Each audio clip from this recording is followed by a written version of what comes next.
Cabinete era uma criança pobre, feia e destroçada, amaldiçoada com a bênção eterna do Deus Demónio. Para apagar o sangue da humanidade, e abandonada para morrer desde o dia em que nasceu.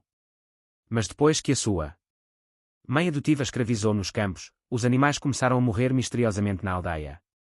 Então ela contratou um assassino para acabar com a sua vida inútil.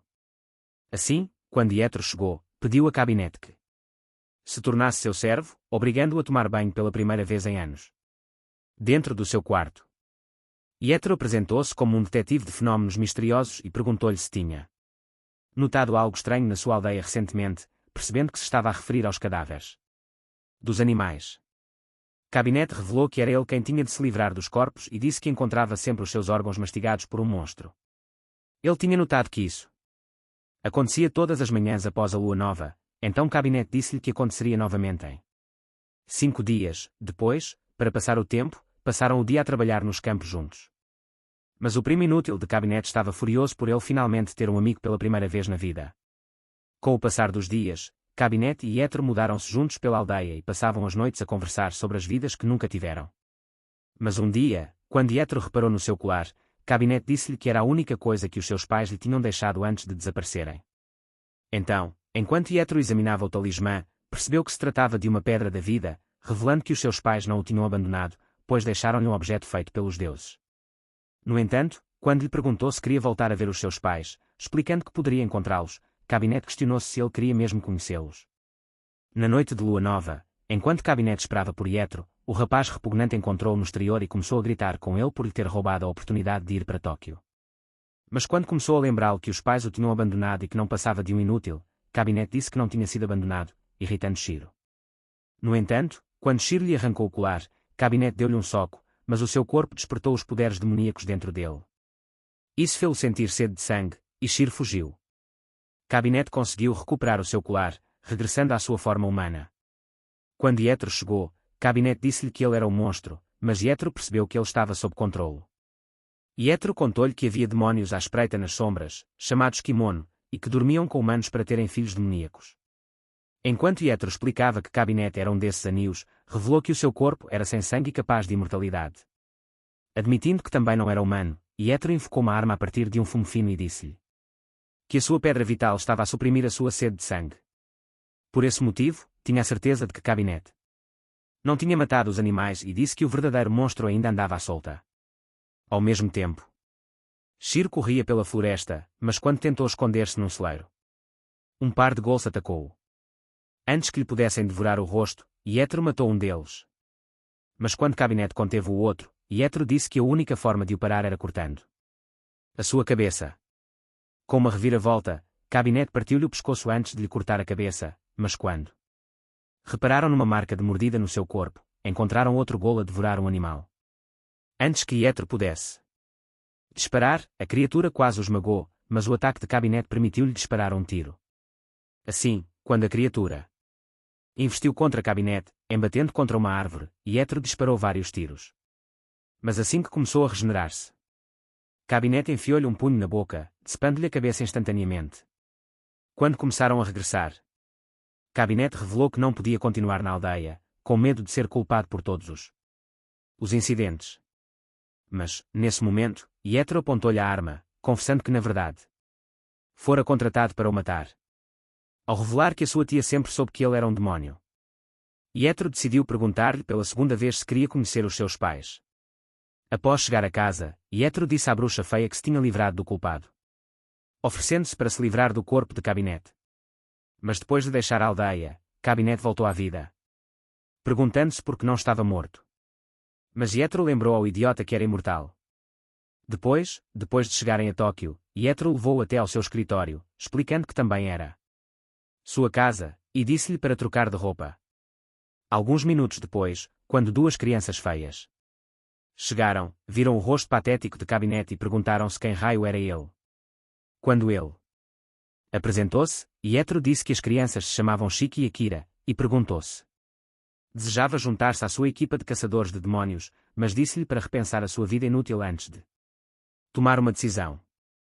Querendo marcar território, Shiki perguntou-lhe quantos anos tinha, mas quando Cabinete disse-lhe que tinha 13 anos, o rosto inexpressivo que exigia que o respeitasse como seu mais velho No entanto, ele só respeitava as pessoas que jogavam com o patrocinador do vídeo de hoje, Slazora, o RPG de aventura com visão superior e ação leve mais fixe. Já feito.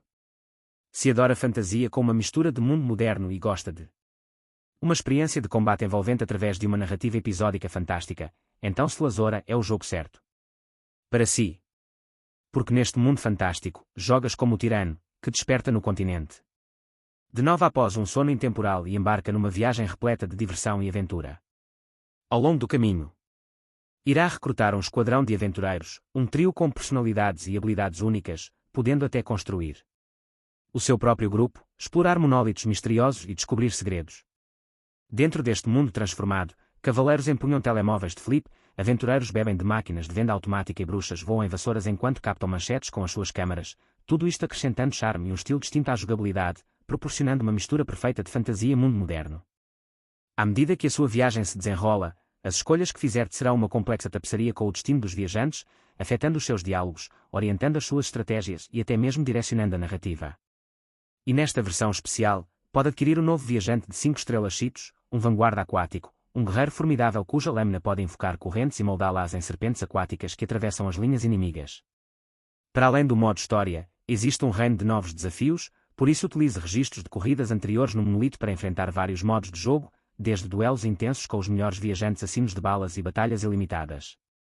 Além disso, encontrará raparigas lindas com personalidades distintas de várias fações e poderá utilizar os recursos do jogo para trocar mensagens ou convidá-las para aventuras inesquecíveis. Então, do que está à espera? Clique no link na minha descrição para descarregar e utilizar o código de resgate do presente do chefe para obter recompensas especiais. Porque enquanto dominaremos este mundo fantástico de Stella Sora, Cabane continuará a ser um falhado feio, nojento e sem esperança, com aspecto e cheiro a tofu fora de prazo. Depois de se afastar, Akira pediu desculpa pela sua grosseria, mas quando percebeu que Cabane estava olhando para ela, perguntou-se o que havia de errado. No dia seguinte, quando Yetro os levou na sua primeira missão, chegaram à área restrita, onde entregou o seu cartão aos primeiros socorristas, revelando que era o exterminador. Como o reconheceram como perito, um polícia decidiu deixá-lo entrar. Mas quando o homem tentou dizer que não eram permitidas crianças lá dentro, disse que também eram especialistas. No interior da casa, encontraram outro grupo de polícias, mas depois de explicarem a situação, repararam em 2 crianças a chorar. No entanto, quando Yetro decidiu espreitar lá para dentro, pediu às crianças que vissem a situação. Enquanto o faziam, Akira encontrou pequenos insetos a devorar corpos humanos, e como a visão o assustou, Yetro revelou que se chamavam Shinshishu. Normalmente, eram criaturas inofensivas que comiam a pele enquanto o humano dormia. Mas Yetro revelou que algo os devia ter atraído para dentro do quarto. Assim que conseguissem tirar o que era, tinha a certeza de que os insetos voltariam para o ninho. Mas não tinha a certeza se conseguiria resgatar as vítimas, com um dos polícias a começar a perder a cabeça. Sugeriu que queimassem os corpos, pois pensava que estavam todos mortos, mas uma das crianças começou a dizer que a mãe estava viva. Querendo tentar, Shiki disse que conseguiria fazê-lo e explicou que usaria a sua seda. Depois, enquanto lançava seda pela sala, conseguiu formar uma teia de aranha. Mas assim que os insetos ficaram presos nela, começaram a comê-la, obrigando Shiki a desistir. No entanto, Cabinete achou que conseguiria e ofereceu-se para entrar. Então, como Yetro concordou, disse a Cabinete para remover o objeto no centro do enxame. Quando Cabinete entrou na sala, os insetos atacaram-no, mas como Cabinete não tinha sangue, não podiam injetar um paralisante no seu corpo. Além disso, não estava com medo, pelo que, ao levantar o objeto, todos os insetos desapareceram. Em pouco tempo, as crianças correram para a mãe, mas enquanto Cabinete as observava, chorando, perguntou-se o que era uma família. Assim, mais tarde, nesse dia, quando estavam prestes a partir, decidiu perguntar a Yetro se poderia conhecer os seus pais depois de ter aceito trabalhar para ele. Assim, quando Yetro lhe disse que poderia, disse que ficaria com uma taxa do seu pagamento como comissão própria, entusiasmado por ele estar ficando. Akira disse-lhe que seria bom trabalhar com ele. No escritório, Shiki decidiu revelar que a sua mãe era uma aracnídea, que era um kimono de aranha, e disse que era por isso que podia atirar seda de aranha. No entanto, quando Cabinete se questionou se os seus pais ainda estavam vivos, Shiki não se importou minimamente com alguém que o abandonou. Depois de todos irem dormir, Jethro relatou à superintendente que tinha adotado uma criança fascinante e disse que ela tinha uma pedra da vida consigo. Depois, ao revelar que pretendia investigar o assunto, disse-lhe que Cabinet poderia ser uma ameaça ou a sua única esperança. No dia seguinte, depois de dizer a Shiki para o levar até a superintendente, uma vez que era o membro mais novo, Shiki disse que não suportava a mulher. No entanto, quando Cabinet lhe perguntou quem era, Jethro revelou que se chamava Ari. Mas Jethro decidiu dar-lhe um amuleto da sorte. Alguns minutos depois, enquanto caminhavam pela cidade, Jethro reparou em todas as pessoas, mas quando Akira tentou puxá-lo para dentro de um café, Shiki gritou para que o acompanhassem. Após chegarem à esquadra, um polícia começou a dizer que a superintendente estava demasiado ocupada para atender a um bando de crianças desprezíveis como eles. Mesmo quando Shiki explicou que tinha uma consulta marcada com ela, o homem ainda não acreditou neles e disse que nunca ninguém marcaria uma consulta com aquela cara horrível. Nesse momento, chegou uma rapariga e, enquanto se perguntava qual deles era Cabinet, pediu-lhe que a seguisse. O seu nome era Calma, mas quando Shiki tentou acompanhá-la, ela mandou afastar-se e disse que ninguém queria um falhado como ele por perto. Então, enquanto Cabinet a seguia, Shiki começou a ferver de raiva. Quando chegaram a uma sala de reuniões, com que Cabinet estava lá dentro, uma mulher ruiva cumprimentou-o, revelando ser superintendente em Ari da Polícia Metropolitana e pedindo-lhe que se sentasse. Ela estava à espera dele. Por isso, quando pediu para ver a sua pedra da vida, Cabinet decidiu mostrá-la. Mesmo assim, a vadia queria mais e pediu para ver de perto, então, enquanto a examinava, disse-lhe que era um item raro. Ao explicar que Kamon absorvia energias mentais, físicas, emocionais e outras produzidas por humanos, ela disse que viviam delas e revelou que estava num lado diferente da moeda de Jethro. No entanto, para ajudar os humanos, concordaram em tornar-se parceiros temporários, mas Ari disse-lhe que a situação era agora diferente desde que ele apareceu com a Pedra da Vida. Porque com esta Pedra da Vida, não teriam de se alimentar de humanos. E com que se pôr a cabeça instantaneamente. Com os seus planos executados, Inari ordenou que a sua cabeça fosse recolhida enquanto o seu corpo fosse descartado, pelo que apareceram 2 polícias para fazer o trabalho sujo. No entanto, quando Inari tentou levantar a mala, verificou que era demasiado pesada. Então Kongo ofereceu-se para carregá-la. Entusiasmada com isso, Inari chamou-lhe boa menina, mas as suas palavras fizeram-a rapariga curar. Inari pensava que poderia produzir a Pedra da Vida em massa e estava convencida de que seria o fim de todos os seus problemas, disse então a Kon que ia investigar o objeto. Assim que estava prestes a sair, lembrou-se de Shiki e Akira e disse a Kon para eliminar os 2. Ao mesmo tempo, Shiki estava a ficar agitado na recepção, pensando que algo tinha corrido mal, mas quando Konka apareceu diante dos seus olhos, Akira decidiu perguntar o que estava na pasta. Quando explicou que deveria entregá-la a Inari mais tarde, Akira percebeu que ele era estranho, mas quando Shiki se questionou se tinha sido enganado pela feia rapariga gato, as suas palavras fizeram-na arruinar o seu próprio disfarce, pelo que, ao decidir revelar a sua verdadeira identidade, disse que os mataria. Nesse momento, ela saltou para cima de uma grade e começou a lançar chamas da sua cauda. No entanto, quando Shiki percebeu que ela podia provocar um incêndio, começou a pensar se o cérebro dela estava no seu traseiro, mas ela disse-lhe que tudo e todos pertenciam a Inari. Imaginando que os polícias estavam todos sob a sua ilusão, Shiki pensou que Inari era a maior escumalha da Terra, mas Kon decidiu intensificar os seus ataques. Com o seu desespero enquanto crescia, Shiki conseguiu protegê-los, mas quando Kon começou a dizer que não havia forma de eles sobreviverem, Shiki puxou-lhe a pasta. No entanto, quando a abriu, encontraram a cabeça de Kon lá dentro, mas Akira desmaiou. Ao mesmo tempo, Kon ficou devastada por perder a pasta e, ao perceber que não seria mais chamada de boa menina, a sua raiva transformou-a numa raposa. No entanto, descobriu que tinham escapado e começou a procurá-los, mas Shiki subiu as escadas. Enquanto Cabinet agradecia a Shiki por o ter resgatado, pediu-lhe que o atirasse em direção a Kon, dizendo que poderia derrotá-la. Mesmo achando a ideia doentia, Shiki percebeu que Cabinet conseguiria executá-la, pelo que, quando Kon avançou contra ele, Shiki atirou a cabeça de Cabinet, permitindo-lhe morder a sua carne. Nesse instante, Shiki percebeu que as chamas tinham desaparecido, mas enquanto Cabinet regenerava o seu corpo, decidiu dar-lhe o seu casaco. Depois de saírem da estação, encontraram Yutaro à espera, mas enquanto este lhes dizia que As coisas aconteceram como ele esperava, revelou que lhes teria salvo a pele se não conseguissem escapar.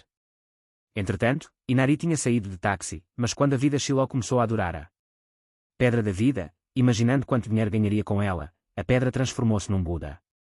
Ao mesmo tempo, Yutar começou a ligar e, enquanto lhe dizia que lhe devia uma por o ter traído, Cabinete vomitou a verdadeira Pedra da Vida. A Pedra da Vida falsa era o amuleto da sorte que Yutaro lhe dera, pois esperava que Inari tentasse roubá-la. Enquanto isso, Kon estava ferido num beco, mas ainda estava determinado a entregar a cabeça de Cabinete. Nessa noite, enquanto Yutaro e as crianças iam para o escritório, mostrou a Cabinete a placa e explicou que a luz atraía Kamono, bem como humanos que tinham sido fortalecidos por Kamono. Esta era uma das formas pelas quais conseguiam empregos.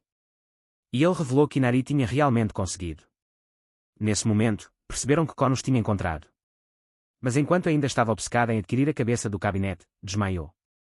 Mas no escritório, começou a comer fatias de pizza, mas enquanto explicava que precisava de terminar a sua missão, porque era uma boa rapariga, Yutaro impediu-a de atacar novamente. Percebendo esta ingratidão e más notícias, Shiki sugeriu que a derrubassem. Mas Yutaro já tinha descoberto que ela era cegamente leal a Inari e disse-lhe que tinha maus modos por subir para cima das mesas. Quando a menina decidiu pedir desculpa, Yutaro disse-lhe para limpar a confusão que fez, tendo descoberto que poderia controlá-la usando o seu medo de Inari. Mas quando um homem entrou no escritório, Yutaro percebeu que tinha um cliente. Em pouco tempo, o cliente estava bêbado, mas quando Cabinete se perguntou por que é que metade do escritório era um bar, Shiki explicou que era uma relíquia do passado de Yutaro. Aparentemente, antes de os acolher, Yutaro geria um negócio com um sócio, pelo que Shiki explicou que o bar era um projeto do sócio. Yutaro decidiu mantê-lo mesmo depois de o seu sócio ter partido. Mas Shiki avisou Cabinete para nunca falar com Yutaro sobre o assunto. Quando o homem inútil revelou que havia uma rapariga de quem gostava, disse que não sabia nada sobre ela, mas que gostaria de saber tudo. Enquanto contava que sentia amor por ela, Cabinete perguntou a Yutaro se aprender sobre o amor o ajudaria a compreender os seus pais e se encontraria o amor a apoiar o perdedor. Assim, como Yutaro queria que ele descobrisse a resposta por si próprio, disse que deixaria o caso para ele, se estivesse disposto, e pediu a Shiki e Akira que o apoiassem. Ao mesmo tempo, disse a Cabinete que lhe daria a cabeça de Cabinete como recompensa se ela o ajudasse com o trabalho. Mas quando Shiki se perguntou se ele estava a dormir com o cérebro no traseiro, Yutaro disse-lhe para se acalmar. Enquanto decidia explicar ao perdedor que estavam encarregues do caso, o homem chamou-lhes crianças e tinha a certeza de que não iria resultar. Mas, como finalmente concordou, revelou que o seu nome era Yuruno. Disse-lhes para o encontrarem na saída leste da estação Shinjuku na noite seguinte, mas quando viu um rato, pegou imediatamente nele e revelou o seu saco cheio de ratos. Disse que queria dá-los de presente à sua paixão, mas Yutaro revelou que a sua paixão era capaz de possessão felina, o que lhe permitia transformar-se numa pessoa atraente e seduzir pessoas. Na noite seguinte, enquanto esperavam por ela à saída, Yuruno revelou a sua foto e disse que se chamava Mal. Nesse instante, avistaram uma gata de 2 caudas. Como Shiki imaginou, só uma gata poderia encantar um rato.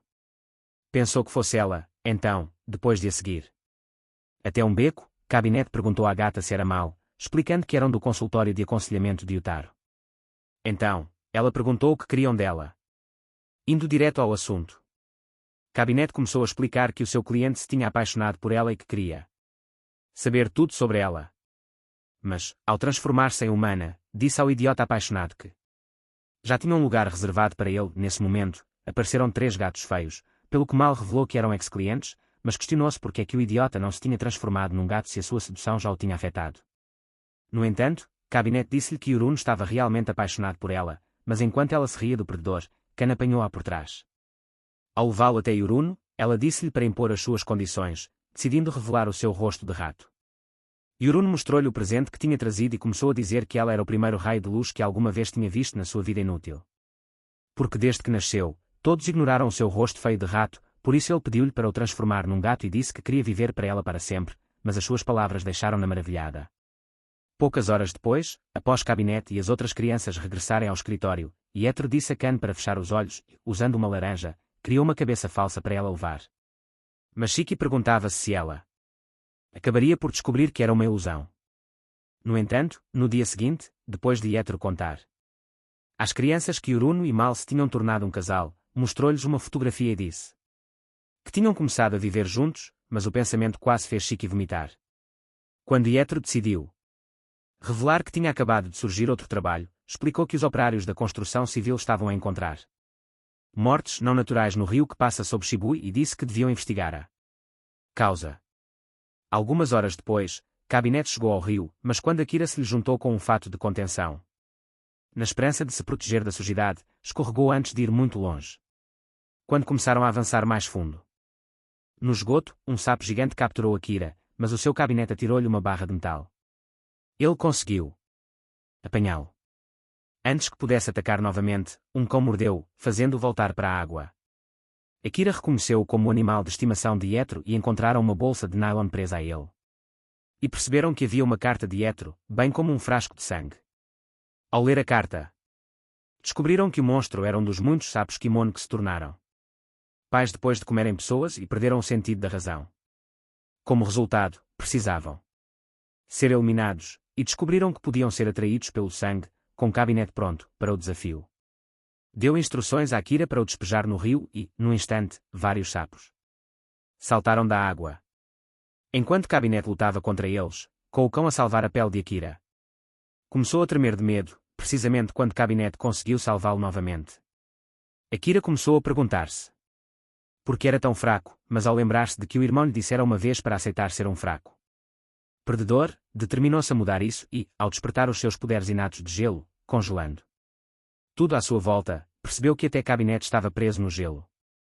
No entanto, Cabinet disse que ele era incrível por ter derrotado todos os monstros, e Kira ficou entusiasmado com o elogio. Alguns dias depois, enquanto Cabinet limpava, lembrou-se de que Jethro o tinha avisado para nunca abrir a porta ao fundo do corredor. Mas enquanto se perguntava como poderia mover as caixas, uma mão puxou para dentro. Mais tarde, nesse dia, quando se aperceberam que ele estava desaparecido, Shiki explicou que encontraram o seu esfregão no corredor, mas assim que Jethro ouviu estas palavras, começaram a correr em direção ao quarto. Ao encontrarem Cabinet lá dentro, Jethro percebeu que o seu pior medo tornara-se realidade, mas um homem ordenou a Cabinet que lhe servisse água e comida. O nome do homem era Mei, e enquanto começava a dizer que Cabinet era um escravo submisso e obediente, Akira perguntou-se se estivera naquele quarto o tempo todo. Enquanto Mei afirmava ser um vampiro e dizia que fornecia tique para o consultório de aconselhamento de Jethro, este disse a Cabinet que o estava a nomear como seu vendedor. Explicou que o seu trabalho seria estar sempre ao seu lado, abrindo e fechando garrafas de água. Mas Cabinet disse-lhe que seria a maior honra da sua vida. Quando Jethro mandou as crianças sair, começou a explicar que Mei era um velho conhecido. E disse que possuía capacidades físicas e conhecimentos sobre-humanos.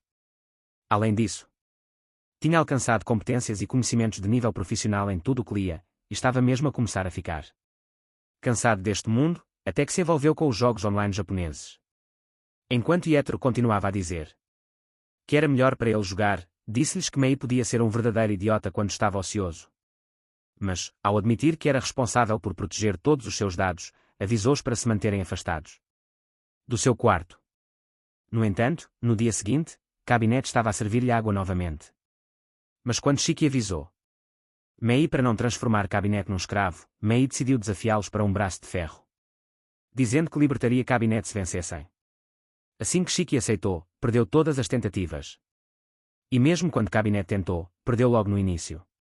Nessa noite, enquanto Cabinet estava na rua, começou a pensar como poderia ficar mais forte, mas Kan caiu de uma árvore. No entanto, Kan disse-lhe que isso já não tinha importância, pois revelou que Inaria tinha expulsado e até encontrou uma substituta. Contudo, Cabinet estava apenas curioso para testar a sua própria força e desafiou-a para um combate. Assim, enquanto lutavam, com Kan a empurrá-lo para o chão e a desferir uma série de socos, Cabinet conseguiu afastá-la.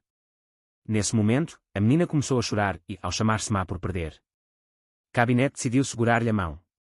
No escritório, Mei saiu do seu gabinete, mas revelou que Cabinet tinha partido os pulsos durante um braço de ferro. Disse que demoraria uma semana a recuperar, por isso, nessa noite, contou às crianças que Utara queria que elas realizassem uma missão, e Shiki ficou entusiasmada com a ideia. Há 3 anos, uma série de incidentes numa empresa de eletrónica resultou na morte de 16 pessoas que se estavam a agarrar ao chão. Mas Mei suspeitava de algo estranho na empresa, uma vez que as mortes tinham parado drasticamente. A sua missão era obter qualquer informação sobre o mistério de como o número de mortes tinha caído para 0, e Mei disse às crianças que Yutara confiava nelas. Mas Yutara estava a tentar sair de uma sala trancada. Enquanto Shiki se infiltrava na empresa, o carro elétrico de Mei começou a segui-lo, pelo que lhe explicou as suas funções. Disse a Shiki que seria o seu parceiro. Quando Shiki se apercebeu de uma luz acesa, deparou-se com dezenas de funcionários dentro da sala. Mas quando um deles saiu a correr, dizendo que se estava a despedir, uma mulher horrível apareceu diante dele. O seu nome era Kaga, a gerente, e enquanto fingia que se preocupava com o homem sobrecarregado, ela decidiu levá-lo. Mas enquanto Shiki os seguia, sentiu um mosquito a sugar-lhe o cérebro. Até que desmaiou. Quando acordou, já tinha sofrido novamente uma lavagem cerebral e começou regressando ao trabalho. Quando Kavanagh sugeriu que atacassem, Shiki disse que não tinham a mínima hipótese. Assim, ao sugerir que recuassem até discutirem um plano com Yutara, Kavanagh concordou. No entanto, Mei ficou desapontado por serem demasiado cautelosos e, como considerava a racionalidade de Shiki aborrecida, começou a bater com o carro contra a parede, provocando um barulho que chamou a atenção da rapariga. Decidindo verificar quando saíram, uma delas encontrou o carro no corredor. Mas como ela pensava que era apenas um brinquedo, decidiu escondê-lo e disse que o barulho devia ter vindo de uma caixa de equipamento. No entanto, Kaga sugeriu que dessem uma vista de olhos em redor. Mas assim que saíram, a rapariga com cara de mosquito voltou, tendo-se apercebido da invisibilidade de Shiki. Pouco antes de poder atacar, o carro de Mei eletrocutou-a, fazendo-a desmaiar. Mas quando Mei tentou dizer a Shiki para se ir embora, descobriu que o rapaz estava a ter um ataque de pânico. Imaginando que ele devia ter passado por algum tipo de trauma, Mei pensou que a sua racionalidade e cautela eram apenas uma fachada para o esconder e percebeu que Shiki valeria a pena brincar. Ao mesmo tempo, Kavanagh e Akira corriam na sua direção. Mas enquanto Mei lhes dizia que tinha alertado os inimigos acidentalmente, depressa encontraram uma das raparigas. Dentro do corredor, Shiki ainda estava demasiado assustado para se mexer. Mas assim que a menina mosquito conseguiu levantar-se, Shiki começou a desejar que alguém o salvasse. Entretanto, Kavanagh já havia derrotado a outra rapariga e arrastava-a pelos cabelos, disse então a Shiki que iam na sua direção. Ele disse que ficaria bem sozinho. Percebendo a sua oportunidade, Mei começou a dizer-lhe que Kavanagh tinha muita fé nele, não passava de um falhado, mas Shiki ficou furiosa e danificou o seu brinquedo. Contudo, ao perceber que conseguia voltar a mexer-se, conseguiu desviar-se do ataque dela, mas como ela pensava que ele estava a tentar escapar, decidiu aumentar a sua sensibilidade e começou a procurá-lo.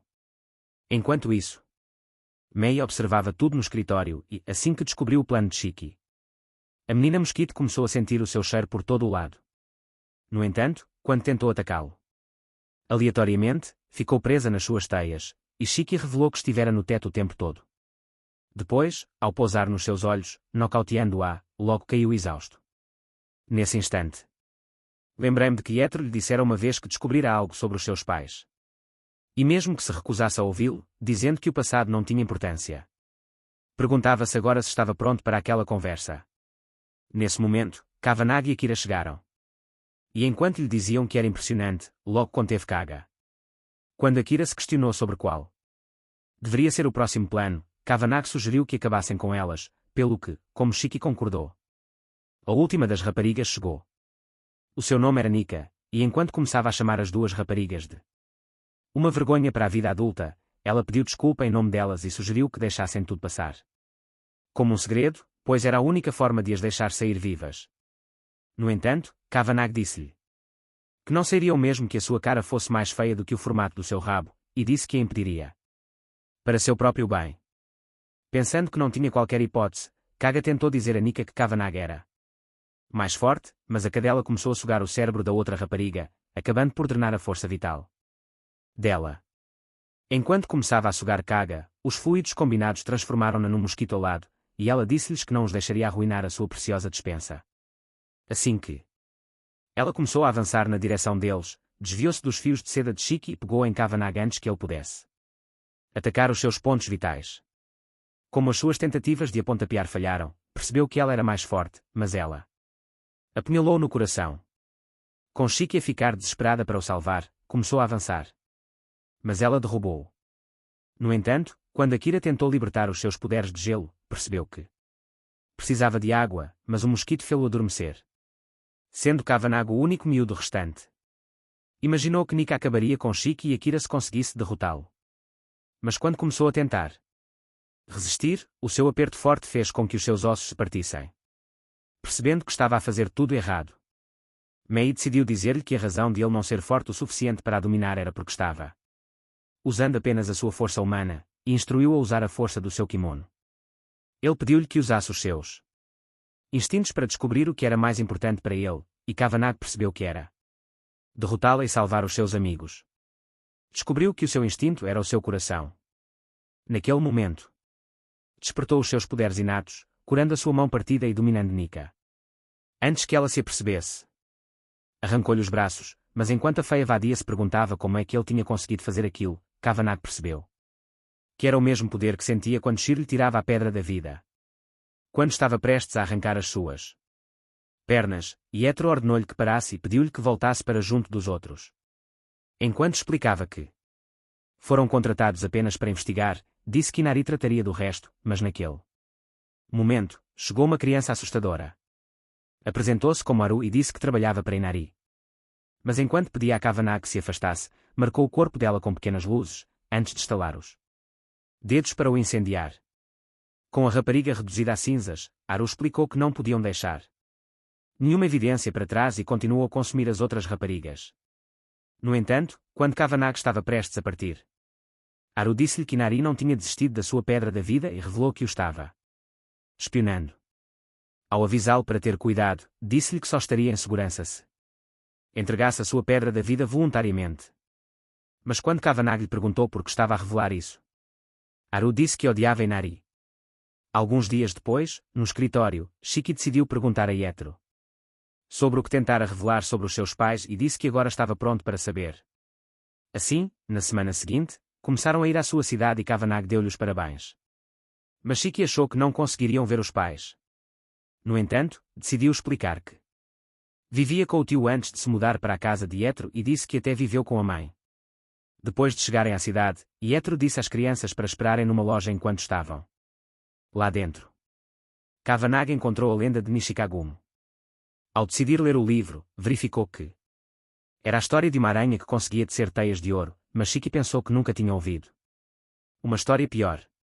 Nesse instante, reparou numa rapariga a olhar para ele, mas quando ela saiu a correr, Akira perguntou-se como é que uma rapariga poderia olhar para ele com o rosto contraído durante mais de um segundo. Logo de seguida, Yetro chegou com o tio de Shiki e o idiota de aspecto estranho disse que já tinha passado muito tempo. Alguns minutos depois, enquanto estavam sentados à beira do riacho, o idiota feio apresentou-se como Akio e disse que era o tio de Shiki. Tendo percebido que pretendiam descobrir o que aconteceu à mãe de Shiki, Akio decidiu revelar a história de como se conheceram e disse que a encontraram enquanto pesquisavam o folclore de Kinshigo. No entanto, quando estava prestes a revelar o resto da história, Yetro sugeriu que lhes dessem um pouco de privacidade, mas em menos de uma hora, Shiki juntou-se a eles na loja. Quando Akira perguntou pelos seus pais, Shiki revelou que ambos estavam mortos, mas quando começou a dizer que já esperava ouvir isso, lembrou-se de que Akio lhe tinha dito que sua mãe tinha morrido quando ele tinha 5 anos e que o seu trauma foi causado pela visão do seu corpo morto. Shiki achou que aquilo era tudo o que precisava para terminar o assunto, mas enquanto agradecia a Yetro por o ter trazido até ali, Cabinet pensou que ele estava apenas a fingir que estava bem. Nessa noite, enquanto observavam pirilampos, Shiki começou a encarar uma árvore assombrada e percebeu que já a tinha visto antes. Lembrou-se de uma memória da sua infância, enquanto corria pela floresta. Seguindo a direção das suas recordações, Cabinet tentou acompanhá-lo. Ele lembrou-se de que a sua mãe dizia-lhe sempre para esperá-la até que regressasse do trabalho, mas ele seguirá secretamente até uma cabana. Assim que abriu a porta, a visão horrorizou ao chegar àquele mesmo local. Tinha a certeza de que o seu trauma não fora causado por ver a sua mãe morrer. Ele havia descobriu que uma série de estranhas experiências estavam a ser realizadas nela, mas quando Cabinet chegou com Haru, descobriram que a cabana estava vazia e encontraram uma seringa deteriorada. Haru revelou um incidente com um kimono que tinha visto em reportagens antigas e explicou que em tempos houve algo chamado seda, que era tecida nos órgãos humanos como uma célula perdida. Tinha descoberto que um humano era responsável pela sua criação, mas disse que Inari tinha suprimido isso e colocado o responsável na sua lista negra. Entretanto, Yetro decidiu visitar Akio em sua casa e pediu para conversar com ele por um momento. Ao mesmo tempo, Haru revelou que o homem da lista negra de Inari era Akio e explicou que Akio tentou usar o poder do kimono para obter fama e fortuna para si próprio. Contou que Akio tentou vender seda curativa no mercado e pensava que tudo era criado neste laboratório. Por isso, enquanto Shiki se lembrava do que viu naquele dia, lembrou-se de que alguém o tinha nocauteado. Quando acordou, Akio disse-lhe que a sua mãe estava gravemente ferida num acidente e que precisava de ficar longe dela por um tempo. Mas Shiki estava com a mente tão grogue que não se apercebeu das suas mentiras. Por fim, concluiu que ela estava morta. E deixou de perguntar por ela, mas estava furioso consigo próprio por ter acreditado nas palavras do seu tio mentiroso. Desejava ter confiado no facto de que a mãe nunca o abandonaria. À medida que a sua raiva aumentava, percebeu que precisava de fazer o seu tio desprezível pagar. Então, quando Haru lhe perguntou se pretendia eliminá-lo, Shiki disse que sim. No entanto, quando perguntou a Kabinete se o iria impedir, Kabinete disse que não, mas Shiki ficou desiludido por ele nem sequer tentar. Entretanto, Akio e Yetro continuavam a caminhar. Mas quando Yetro decidiu perguntar sobre a teia de aranha dourada, revelando que tinha descoberto que nunca conseguira vender nenhuma, Akio perguntou-se se ele era o obstáculo no seu caminho o tempo todo. Quando Yetro revelou que na verdade era outra pessoa, percebeu que Akio era o mesmo canalha de sempre. Mas queria saber mais sobre a proibida teia dourada. Como Akio disse, ele e o seu irmão descobriram que a lenda de Nishikaguma era uma história verídica. Empurrou o irmão de um penhasco, querendo fazer da mãe de Shiki a sua fábrica de teias douradas. Depois de ela ter decidido ficar no mundo humano para cuidar do filho, ele fez-lhe uma proposta para transformar os seus poderes de aranha em dinheiro, prometendo dar-lhe uma boa vida em troca. No entanto, todas as suas experiências falharam, pelo que, depois de Shiki ter encontrado o local dos testes, decidiu mantê-lo longe dela até que as suas memórias se tornassem confusas. Eventualmente, a mãe de Shiki perdeu a vida, mas Akio ficou encantado por terem conseguido um avanço após tantas tentativas falhadas. Chamou-lhe a sua teia dourada milagrosa, como tinha a certeza de que tinha sido aperfeiçoada. Disse que ela curaria doenças e ferimentos do mundo. Mas tinha caído na armadilha de Yetro. Assim que revelou que gravava cada palavra dita, fios de seda puxaram-no para cima de uma árvore. E com a chegada de Shiki e dos seus amigos, disse que faria com que a sua morte fosse rápida, enquanto o maluco começou a dizer que tudo não passava de um mal-entendido e que apenas estava a tentar ajudar a mãe. Shiki apertou o aperto, mandando-o calar. No entanto, um Kuro logo apareceu, exigindo saber por que o tinham abandonado. Ele contou que foi sozinho 3 vezes porque estava com medo e disse que estava completamente encharcado. Mas Yetro percebeu que aquele idiota era o rapaz mais inútil que alguma vez conhecera. Nesse instante, um monstro surgiu dos arbustos, mas Yetro disparou sobre ele e conseguiu pará-lo novamente. Antes de o alvejar, quando outro monstro apareceu, Yetro percebeu que não conseguiria voltar a sacar da sua arma. Mas o monstro puxou-os para dentro dos arbustos. Nesse momento, Shiki percebeu que estavam cercados. Mas quando Kabinete se perguntou se seriam kimonos a viver na floresta, Haru revelou que na verdade eram os irmãos de Shiki. Enquanto Akio começava a explicar que eles eram os seus irmãos e irmãs nascidos durante as experiências, um dos monstros rompeu a seda, fazendo com que Akio caísse no chão. Enquanto Akio continuava a explicar que não eram a teia dourada, disse que ainda possuíam alguma inteligência e tinham aprendido as palavras de sua mãe, Kemi. Nesse momento, começaram a chamar pelo nome de Shiki, dizendo que o amavam. Mas quando Shiki percebeu que tinham a mesma voz que a da mãe, as suas recordações dela fizeram-no desabar. Enquanto começava a chorar, Kabinete decidiu perguntar-lhe o que queria que fizesse. Mas Shiki pediu-lhe que o ajudasse. Assim, quando uma besta avançou contra eles, Kabinete empurrou-a com o cotovelo contra uma árvore. Entretanto, Yetro e Akira tinham sido encurralados por outro grupo de feras. Depois, numa tentativa de impedir que o veneno se espalhasse ainda mais pelo seu corpo, pediu a Akira que lhe congelasse o braço. No entanto, ela quase congelou também o seu rosto. Mas quando a menina apareceu, ordenou aos monstros que não os atacassem. Quando Yetro perguntou à rapariga quem era, ela disse-lhe para a seguir se quisesse curar o seu braço. Ao mesmo tempo, 2 outros monstros atacaram Kabinete, mas este esmagou-os. E começou a dizer que Akio era quem ele realmente queria. Com Akio começar a ficar com medo. Ele perguntou se é o que Kabinete queria com ele, então Kabinete disse que queria acabar com a sua vida inútil. Nesse momento, um monstro maior apareceu, chamando por Shiki, mas o seu Kabinete desviou-se do ataque. Acertou um golpe direto no olho do monstro. Ao mesmo tempo, Haru estava rodeado por outro grupo de monstros, mas quando tentou pedir ajuda, Cabinet disse-lhe para se danar, então o idiota estalou os dedos para os consumir. Com Shiki já a ficar doente, pediu a Cabinet que destruísse todos os monstros, por isso, quando começaram a atacar ao mesmo tempo, Cabinet voou para os eliminar. Entretanto, Yetro, Akira e a rapariga iam chegar a uma fonte, pelo que, quando iam disse a Yetro para mergulhar a mão na água, decidiu fazê-lo e percebeu que a sua mão estava curada. Quando Ia explicou que a fonte tinha um efeito desintoxicante, revelou que até curou Kamono.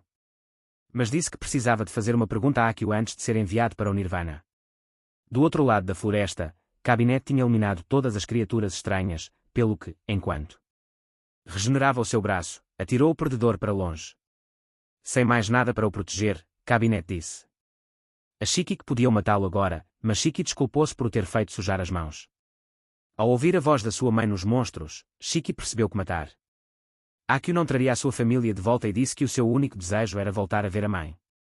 Nesse instante, Ia apareceu, mas quando Akio começou a exigir saber por que estava ali, a rapariga mandou calar a boca.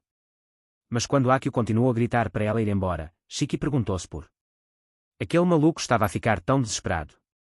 Contudo, Ia não se comoveu com isso, então, enquanto o chamava de desgraçado, ela exigiu saber onde estava o seu casulo.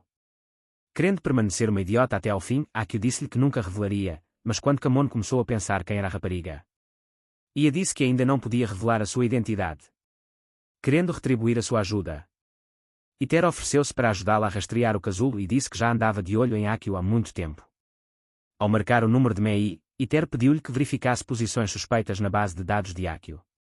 No entanto, Mei já tinha descoberto o que ele queria e disse-lhe para verificar a nascente num canteiro de repolho gambá. Descobrindo onde ficava, Ia começou a correr na sua direção, percebendo que a água da nascente tinha efeitos desintoxicantes porque partes do casulo estavam a dissolver-se nela. Mas quando ela começou a esperar dentro de água, Shiki deteve-a, dizendo que se iria afogar, e ofereceu-se para ir no seu lugar. Depois, enquanto mergulhava, começou a procurar o casulo. Mas quando encontrou a sua mãe presa debaixo de água, uma besta tubarão começou a espreitar atrás dele. Em pouco tempo, a superfície da água ficou manchada de sangue. Mas quando a besta emergiu morta, Iter saiu, revelando que a sua mãe ainda estava viva. Mais tarde, nessa noite, Ia revelou quem era e disse que era a Teia Dourada. Mas quando Iter e as outras crianças chegaram, perceberam que Kumi ainda estava viva. Quando o rosto podre começou a dizer que a tinha preservado intencionalmente, revelou que pretendia continuar a usá-la para produzir mais monstros. Mas Shiki silenciou o idiota. Na esperança de salvar a sua mãe, disse a Iter que queria levá-la para um lugar mais seguro e começou a puxar-a consigo. Depois de chegarem ao carro, perceberam que Haru tinha desaparecido, mas Iter sugeriu que regressassem a Tóquio. Depois de chegarem a uma clínica, Iter revelou que devia haver uma razão para Kumi não estar a acordar e disse que seria melhor consultarem um especialista. Depois que entraram, anunciou que tinham um caso de kimono, e uma senhora idosa saiu a correr. O seu nome era Ojana. E enquanto examinava o corpo, revelou que o problema era psicológico. Mas disse que iria preparar um tratamento à base de plantas para aliviar os sintomas. Percebendo o quão feia ela era, Akira decidiu perguntar a Ojana se era humana, pelo que Iter explicou que Ojana era uma veterinária humana, que começou a tratar kimonos enquanto ajudava outros animais. Nessa mesma noite, enquanto todos os dormiam, Ia esperou à porta do quarto, perguntando-se se tinha o direito de ver a mãe. No entanto, Shiki sentiu a sua presença quando ela estava prestes a sair e disse-lhe para entrar. Ele imaginou que ela estava preocupada com a mãe deles, então, como achava que era normal, Ia perguntou-lhe se a odiava. Chamou-se uma semente má que deveria ser exterminada e perguntou-se por que razão não havia sido morta. Como os outros monstros, mas Shiki disse que era porque mantinha a mãe deles viva. Comparado com ela, achava que não tinha feito nada de útil pela mãe deles e disse que estava feliz por a ter conhecido. Enquanto as suas palavras a emocionavam, perguntou-lhe se podia chamar-lhe irmão mais velho. Mas enquanto Shiki ainda gaguejava, Kumi abriu os olhos, reconhecendo os seus filhos. Ela disse que estava feliz por vê-los bem. Mas Ia começou a chorar. Alguns dias depois, no escritório, enquanto Itero e as crianças tomavam o pequeno almoço, começou a dizer que tinha um trabalho para os dois, mas ficaram desapontados ao ver que a cadeira de Shiki estava vazia. Eles lembraram-se que ele tinha dito que iria ficar com a sua família durante uma semana, pois precisava de repensar as coisas. Mas pensaram que ele pretendia desistir de ser um caminoísta. No entanto, quando apareceu, perguntando-se por que razão pareciam um par de perdedores a sofrer de uma doença, disse que só tinha ficado porque as coisas não se tinham resolvido. Assim, ao lembrar-se de sua promessa, disse ao gabinete que não desistiria até que este o ajudasse a encontrar os seus pais. Nesse momento, e entrou no escritório como modelo da Broadway, mas quando se perguntaram como transformou-se tão rápido, Chicky disse que cuidaria dela naquele dia. Enquanto ia começava a contar a Ether que tinha decidido trabalhar com Oana na sua clínica, revelou que pretendia abrir a sua própria clínica de camenopatia utilizando o poder da sua seda. Com Ether a concordar, Chicky começou a chamar-lhe bomba-relógio, mas quando tentou pedir ajuda à Cabinete disse-lhe para arranjar uma vida. Ao ouvir isto, e achou Cabinete incrível. Depois, ao lembrar-se de como eliminou os monstros sozinho, perguntou-se se ele tinha namorada e convidou-o para sair. Quando Cabinete aceitou sair com ela, Chicky desmaiou de traição, mas quando Khan invadiu o local e tentou desafiar Cabinete para outra luta, começou a encarar a rapariga. Alguns minutos depois, Ether começou a explicar a sua missão, revelando que os rostos das raparigas estavam a ser arrancados por um kimono furioso. Mas quando Akira, a fraca, desmaiou, e decidiu assumir o comando. No entanto, quando ela começou a pedir para Cabinete ir sozinho com ela, Kana percebeu-se que a rapariga estava a tentar furar a fila e ofereceu-se para segui-los. Depois, ao ver que o seu sonho estava a tornar-se realidade, perguntou-se para onde poderiam ir. De volta ao escritório, Cabinete e Chicky terminaram de separar a areia. Mas quando Yetro mostrou a carta de Akira a Cabinete, perguntou-lhe se achava que Akira era um inútil. Quando Cabinete afirmou que sim, pensou que não havia problema em o miúdo ser um falhado, mas Yetro percebeu que precisavam de ter permissão para resolver as coisas. Em pouco tempo, Chicky ficou aborrecido e começou a pensar no que poderiam fazer para se divertir. Mas Cabinete não conseguia pensar em nada. Entretanto, Akira e Yu tinham saído da cidade. Mas quando Akira começou a dizer que queria viver num castelo de gelo, Yu conjurou-o num instante. Lá dentro, Akira percebeu que era quase tudo o que queria. Mas quando tentou tirar fotografias para as redes sociais, Yu congelou tudo instantaneamente, dizendo que não precisaria de telefone. Com Akira de coração partido. Logo reparou no olhar furioso nos olhos de Yu, e como isso o fez calar, Yu trancou-o. No escritório, Chicky tinha queimado o jantar, por isso, quando Cabinete saiu para comprar outro, percebeu que precisavam das habilidades culinárias de Akira. Depois de regressar ao escritório, decidiu dizer a Chicky que Akira não era inútil, mas que ele era realmente útil para alguma coisa. Por isso, quando Chicky percebeu que era verdade, admitiu que devia ter ido longe demais. Mas quando começou a pensar como poderiam encontrar Akira, Yetro encontrou o castelo de gelo na internet. Quando chegaram ao local, encontraram um grupo de pessoas e repórteres. Mas quando Yu saiu, avisando todos para se manterem longe do castelo, Yetro disparou sobre ele antes que pudesse atacá-los. Assim que todos fugiram, Yu percebeu que ele era Yetro, mas quando Yetro descobriu que tinha poderes de gelo, reparou na pedra em seu coração. Quando Cabinete percebeu que se parecia com a sua pedra da vida, Yetro revelou que na verdade era uma pedra nula e explicou que o poder Kamono tinha sido nela embutido, o que causava a morte. Ela foi criada para destruir e reviver uma terra árida e destruída. Assim, quando Yetro se questionou sobre o que deveria ter acontecido à sua aldeia, Yu mandou enfiar a pergunta no rabo, mas agradeceu por ter cuidado de Akira. Naquele momento, eles perceberam que era o irmão de Akira, mas Yu libertou uma tempestade de neve e perguntou-se quem eram para Akira. Cabinete disse-lhe que eram seus amigos e que queriam trazê-lo de volta para casa porque ele havia fugido. Dentro do castelo, o peluche de Akira projetava conversas da internet, e Akira estava animado porque a sua foto estava a tornar-se viral. No entanto, quando se perguntou por que é que o seu irmão estava a ficar frio, o peluche explicou que havia uma leitura normal nos seus sinais vitais e que a temperatura em redor do seu coração estava extremamente baixa, o que o estava a perturbar mentalmente. Nesse instante, Yu apareceu e chamou-o para descer. Mas quando Akira chegou, encontrou os seus amigos congelados no gelo. Em choque, Yu começou a dizer que eles eram tudo o que ele queria e explicou que vieram buscá-lo. Mas disse que não o deixaria sair. Enquanto Akira recuperava do choque, Yu começou a pensar que ele estava doente, pelo que se ofereceu para procurar hortelã a crescer na floresta. E trancou-o lá dentro. Sozinho, Akira começou a pensar que os seus amigos estavam mortos. Mas o peluche disse-lhe que ainda estavam vivos, então Akira lembrou-se de que o gabinete não podia ser morto. No entanto, quando começou a pensar que acabariam por morrer se permanecessem congelados, o palhaço começou a pensar como poderia derretê-los. Ao mesmo tempo, Yu procurava hortelã na floresta. Mas lembrou-se do que aconteceu há anos. Porque depois de se tornar o chefe da aldeia nevada, passava todos os dias a perguntar-se por que razão Akira não tinha sido escolhido em seu lugar. Mas nunca contaria ao irmão tudo o que aconteceu. Desde que se tornou chefe, aprendeu tudo na aldeia, incluindo a pedra nal que carregava grande poder e rodeava a aldeia com uma tempestade de neve que os protegia dos humanos. Mais de 200 mulheres dominavam a aldeia, realizando caçadas sem o apoio de qualquer homem e competindo pela força individual. No entanto, cedo começaram a quebrar tabus e a revelar os seus rostos a Yu, lançando-lhe maldições sobre a sua corrupção e fazendo-o afogar-se no seu ódio e animosidade umas pelas outras. Felizmente, o calor e a bondade do seu irmão conseguiam trazê-lo de volta todas as vezes. Assim, mesmo depois de regressar ao castelo de gelo, e de Akira lhe dizer que precisava de sal para a sua banheira, Yu não hesitou em sair para ir buscar um pouco para ele, mas Akira perguntava-se o que realmente se estava a passar com ele. No entanto, pensava que era o único que o poderia impedir e salvar os seus amigos, mas Inari e Haru chegaram ao exterior. Ficaram impressionados com o poder da pedra nal, tendo aprendido que se alimentava de vida, mas Inari questionou-se onde estaria Yu. No interior do castelo de gelo. Akira perguntava-se como poderia descongelar os seus amigos, mas o peluche disse-lhe que ele era demasiado inútil para descongelar aquele gelo. Nesse momento, o gelo começou a derreter e o corpo do seu Koon começou a tremer. A sua metade superior saiu rolando. No entanto, cedo se regenerou.